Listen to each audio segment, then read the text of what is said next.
तो कक्षा 11 के सभी विद्यार्थियों, आज मैं फिजिक्स का आपको एक ऐसा पेपर बताऊंगा ना कि डंके की चोट पर कह दूं मैं आपको कि 50 नंबर तक कवर कर पाओगे एनुअल एग्जाम में। जो आपका पेपर है ना उसको बिल्कुल फाड़ दोगे। पेपर के फ्रंट पे मत जाओ, बाहर से मटेरियल दिख रहा है ना उस पर मत जाना है ना बेटा। चलिए, बड़ी रिसर्च के बाद में जो सिलेक्टेड क्वेश्चन मैंने लिए हैं, सारी बुक का निचोड़ किया मैंने और 3 से 4 पेपर सिलेक्टेड क्वेश्चनों के द्वारा बनाए हैं। ठीक है, इनको आप गेस पेपर मान सकते हैं। जैसा कि आप जानते हैं कि मोस्ट इंपोर्टेंट क्वेश्चन यदि कर लोगे ना तो 50 नंबर तक आप कवर कर पाते हो। चलिए, तो हम देर किस बात की है, फटाफट से शुरू करते हैं। तो देखिएगा, पहला है हमारा प्रकाश वर्ष का मात्रक है। देखिए, प्रकाश वर्ष जो है ना वो मात्रक है, तो ये दूरी का मात्रक। कौन सा पदार्थ अत्यधिक अधिक प्रत्यास्थ है? कौन सा पदार्थ अधिक प्रत्यास्थ है? तो वो है इस्पात। श्यानता निम्न में से किससे संबंधित है? श्यानता जो है ना वो घर्षण से संबंधित है। किससे? घर्षण से। वायुमंडलीय दाब का मान होता है, वायुमंडलीय दाब का जो मान होता है ना वो होता है 10⁵ पास्कल। रेखीय संवेग के आघूर्ण को क्या कहते हैं? रेखीय संवेग के आघूर्ण को हम बल आघूर्ण के नाम से भी जानते हैं। रेखीय आघूर्ण के को हम कोनी संवेग के नाम से जानते हैं। सॉरी है ना, ये कितना जाएगा? कोनी संवेग के नाम से जानते हैं। ठीक है, यहां से दूरी आ जाएगा एकदम राइट। अब अगला है हमारा रिक्त स्थान। सेकेंडरी लोलक का आवर्त काल क्या होता है? सेकेंड होता है।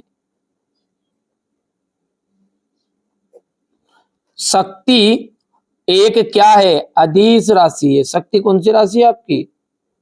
अदिश राशि। एसआई पद्धति में कार्य का निरपेक्ष मात्रक, एसआई पद्धति में जो कार्य है उसका निरपेक्ष मात्रक क्या होगा?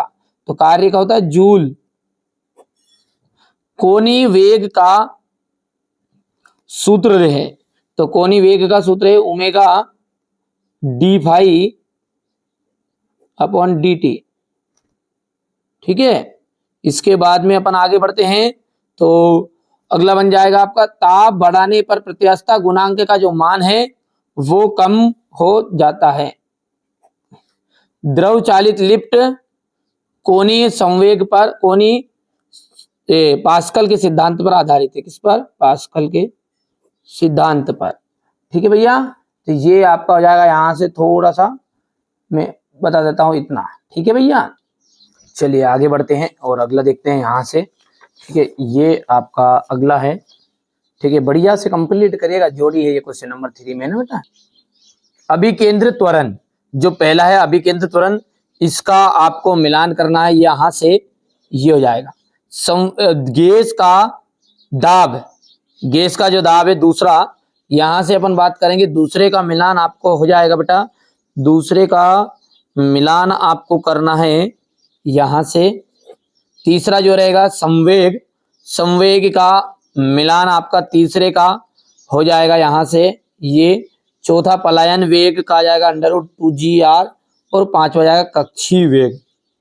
से पलायन वेग हो गया है ना, और ये तो पांचवा आ जाएगा, पांचवा यहाँ का है। ये चौथा है आपका ऊर्जा का आ जाएगा जूल, और ये छठा का आ जाएगा। ठीक है, कर लोगे। इसके बाद में अपन जाएंगे एक वाक्य उत्तर में। वेग समय ग्राफ के समय, वेग समय ग्राफ के समय अक्ष से घिरा क्षेत्रफल किस राशि को व्यक्त करता है? वस्तु का विस्थापन। क्या होता है? वस्तु का विस्थापन।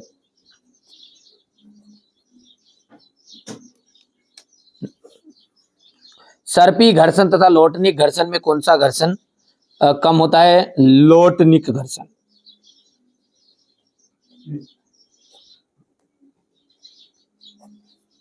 रॉकेट नोदन की कार्यविधि किस सिद्धांत पर आधारित होती है?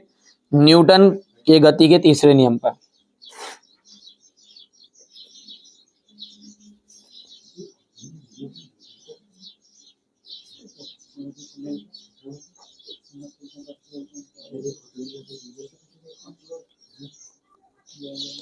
घूर्णी गति का द्वितीय नियम या द्वितीय समीकरण आपको लिखना है, और 1 कैलोरी जूल का मान।